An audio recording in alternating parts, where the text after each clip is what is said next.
It's my own fault.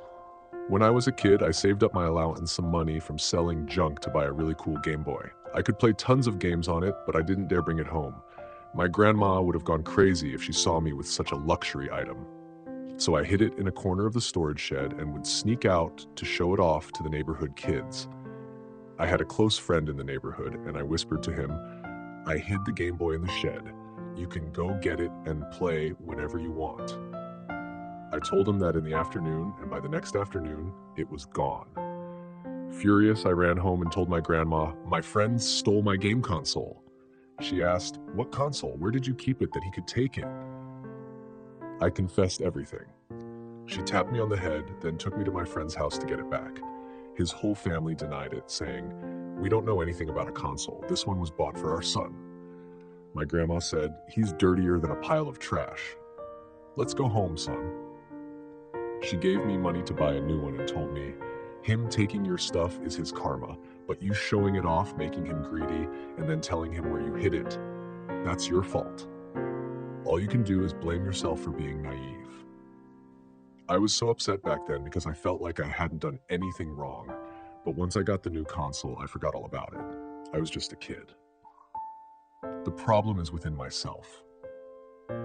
As I got older and started navigating the world, I realized my grandma was right. The landlord of my old apartment used to hire a cleaner by the hour because he had a herniated disc and had trouble getting around. I'd often go downstairs to play chess with him, and he told me several times about things and money disappearing from his room.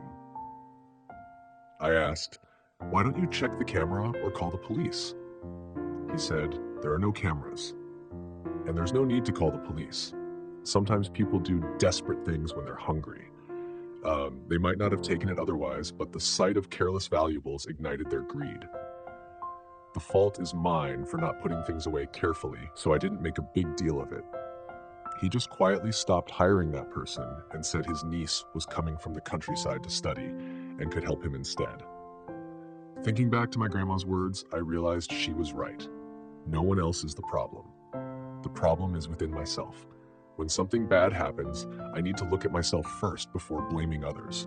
The old saying, "First blame yourself, then blame others," is exactly that. We hear it all the time, but very few people actually live by it. For example, say you're in charge of the company's finances. You're careful, meticulous, and trusted by your boss. Suddenly, your child gets sick, and you need a large sum of money for treatment, and you can't get it anywhere else. You decide to borrow it, thinking you'll figure it out later. This may save your child, but it's still a transgression. Yet you're only 1/10 to blame compared to your boss. Why? Because they trusted you to the point of giving you all the money to manage without any strict oversight. Money should be handled with utmost care. If your boss had managed things properly, they wouldn't have left the system so loose, giving you the opportunity to become greedy. Human greed is bottomless. No one in this life is without greed. Some have a little, some have a lot, but as long as that greed exists, a desperate situation can make them do anything. Look at some of the notorious criminals. For a few $1,000s, they're willing to make someone disappear. Human greed is bottomless. Once you do it, you'll do it again. Stealing becomes a habit, just like sleeping in. I used to work with a woman who was a real powerhouse, beautiful, smart, rich, just perfect. But her husband was still cheating on her. She lamented, "I don't know what I did wrong." Frankly, if she knew what she did wrong, she would be enlightened. I will explain this through the concept of karma. She must have owed her husband a great debt in a past life. Her fault is that her merit wasn't strong enough to change her husband's heart, so their happiness could only go so far. She can't hate him. The bad outcome of her life was created by her own actions and her weak merit, which couldn't balance it out. When something happens in life, anyone who can look inward and take responsibility for their own part has begun to awaken. Everything that happens to us is karma. All good and bad relationships, whether they last or fall apart, are also karma. Even when you try to accumulate merit but don't get a good outcome, that is also karma. And who is responsible for karma? We are. To know what tomorrow's outcome will be, look at what you did today. The good people or the enemies in our lives are all a result of our past actions. Nothing happens by chance. So if you understand this, you don't need to blame others, but rather take responsibility yourself. Our life circumstances, living conditions, and social relationships are all created by our own accumulated actions, and they can change for the better. Work hard to do good and accumulate merit. Complain less, blame others less, blame life less. Learning to reflect on yourself and take responsibility for your actions is a form of self-cultivation. If you cultivate yourself seriously, your karma will change. You don't eat it now, you save it for later. If you don't eat the rice is still there. If you don't accumulate merit and reflect on yourself, you will always be lost in a state of confusion. The more you know, the more ignorant you are. Why is it that the more you know, the more ignorant you are? Because you are so knowledgeable that you know everything, except for the one thing you need to know: how to be humble. This leads to suffering, and as long as there is suffering, there is ignorance. For example, you are an expert in field A, but your colleagues are slow and lazy and they can't do anything right. Because of the shared work, you take on everything yourself. Just leave it, I'll do it. You're useless. As a result, you're annoyed while you work. You're smart, you know a lot, but it becomes a burden on your shoulders. You think you're getting things done, but it's still a struggle. Hello, my eager young learners. This life is messy. Knowing a lot is a struggle, and knowing nothing is a struggle. Being smart is a struggle, and being ignorant is a struggle. You don't get to choose whether you're smart or ignorant, knowledgeable or slow. But you can choose how to live in a way that is harmonious and flexible as you navigate life. A common trait of smart and knowledgeable people is that when a debate or a project arises in their area of expertise, they think, "You guys are in for it now." Their ego puffs up like a mountain, urging them to stand up and show the brain-dead people that you should call me master on this one. Even if you are extremely knowledgeable and people really should call you master, you still can't feel truly at peace in this life. Because as long as there is anger and the desire to compete, you can't have that luxury. Those of you who remember my video on the comparing mind will immediately understand the problem. The comparing mind is invisible and sneaky, secretly arising and controlling people's thoughts. If your inner strength isn't strong, it's easy to be led astray. You have to get knocked around in real life many times to truly learn. I've said it many times. Life in this universe is perfect. You can't change anything. You just have to enjoy it, experience it, and learn from it. No matter if it's good or bad, it will bring you certain lessons. The question is whether you have enough wisdom to recognize them. If you recognize them, great, you pass the test. If not, you have to retake the class until you pass. The way the universe works is very similar to school. Whenever I encounter something that makes me feel uneasy, I reflect on myself. Is it them who is ignorant or me? Are they confused or am I? Are they wrong or am I? If they are ignorant and I argue with them, then I am truly ignorant. If they are confused and I try to reason with them, I am just as confused. If they are wrong and I don't do anything to help them, and I even feel angry and want them to die, then I am even more wrong.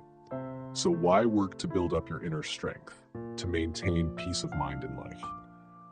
So you don't have to find someone or something else to blame, and you don't have to get angry even when someone is rude to you. In fact, you should be grateful to them. Why? Because of them, if you get angry but have enough inner strength to reflect, you'll realize that your own mind is still full of garbage. Of course, you can still choose to fight fire with fire, explode, and then wait for the karmic consequences. As the old saying goes, before the fight, your face is red with rage. After the fight, your face is yellow with regret. The choice is yours. I choose to have a face that no one hates. After all, what does anger or comparison do to make a situation better? The other day, there was that drama between two YouTubers, H and C, about an idea they were fighting over. I've never been interested in drama, but they dragged me into it as a scapegoat because I had made a video on the same topic. Of course, the content was more than just the title. That's why you need to watch the whole thing, not just fast forward. H, while defending her point, used a hook from my video as an example.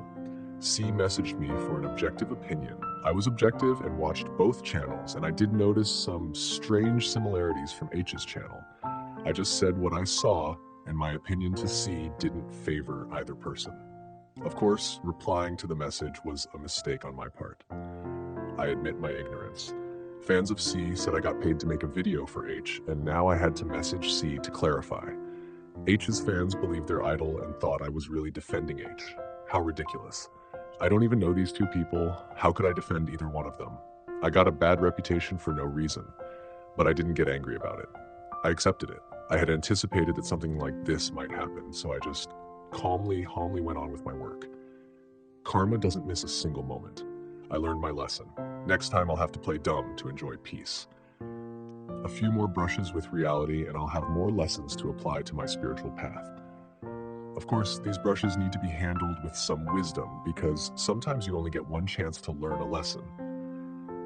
If you fail, you might not get a second chance and will have to wait for the next life to try again. Learning to be patient is the highest level of wisdom in this life. Sometimes accepting a small loss will bring immeasurable good fortune later on. Going a step further and learning to control your mind so it isn't dominated by karmic forces is an even higher level. When things don't go your way, just let it be. Hold on to your inner strength and don't react immediately. Think things through carefully. Reflect on yourself and you'll see that no one else is the problem. It's just your ego holding on to too many things. Holding on to knowledge, to wisdom, to possessions, to a bunch of random thoughts. As long as you hold on, you will suffer. If you want to end suffering, just be patient and get on with it. So there, the power of belief. Have you ever seen the incredible power of belief in life? We often confuse two concepts, belief and religion. They are completely different, even though they sound similar. You can follow a religion without belief and vice versa. Many people go to the temple and pray to Buddha regularly, but when they leave, they think and act as if Buddha doesn't exist. Their minds are still full of selfish thoughts, and there are many people who don't follow any religion or worship anyone, but their actions are no different from those of Buddha. Hello, my eager young learners. You can lose money and make it back. You can lose love and find it again, but when you lose belief, you lose everything. There are so many demonic forces hiding in temples, I'm not kidding. You can call me whatever you want, but it's the truth. Some people are possessed by demons and talk about Buddha's teachings, but they don't follow any of them. I can't do it, but I can talk about it. Why? Because they themselves don't truly believe in what they are pursuing, or their belief is very weak. To know how strong your belief is, you have to test it. For example, keep a small notebook and write down all the thoughts that appear in your head when you're alone. Do this for a while, and when you read what you've written, you'll see that at the very moment you thought you were unified in mind, there were dozens, even hundreds of different people inside you. They are all hidden deep within your ego in the form of seeds. You can't know how many demonic tendencies are in your own mind. Those of you who have studied Buddhism probably know about the fierce-looking Vajra guardians who hold thunderbolts.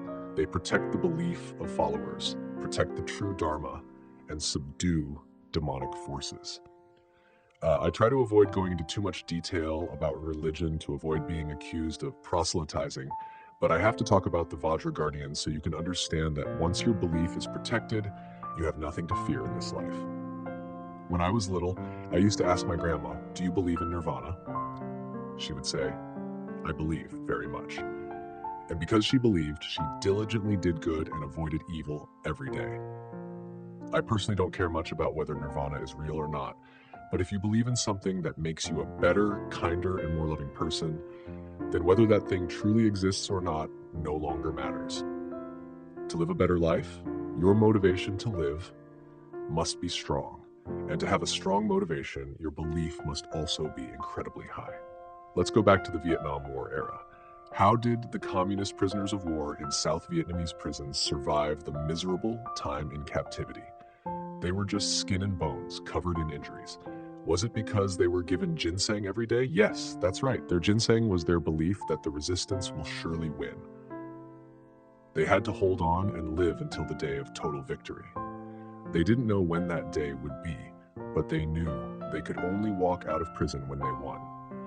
Some prisoners were held captive for 15 years. If they didn't have that fierce motivation to live, What could have helped them overcome so much suffering in that living hell for such a long time?